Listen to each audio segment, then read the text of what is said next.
Сүйіктүү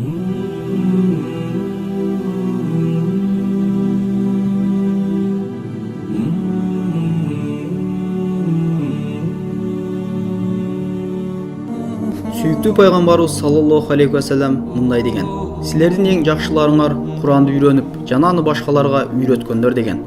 Ассаламу алейкум ва рахматуллаху ва баракатуху. Абу Хурайра Абдурахман бин Сахр баяндаган хадисте Алла элчиси саллаллаху алейхи вассалам мындай деп айтканын уккам дейт: мен силерди эмнеден тыюу салган болсом, андан алыс болгула, жана эмнеге буйруган болсом, аны күчүңөр жетишинче аткаргыла.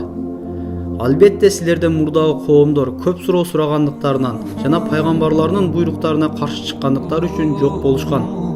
Аллахым баарыбызды угуучу пенделерден кылсын. Уккан ар бир аят хадистерибизге Аллах мамал кылууду Аллах насип этсин. Камчынын сабындай болгон кыска бир жашообузда Аллах Тааланын ыраазылыгын табууну жана кыяматта Аллах Таала ыраазы болгон пенделердин арасында турууну Аллахым баарыбызга насип эткен болсун. Ассаламу алейкум ва рахматуллаху ва баракатуху.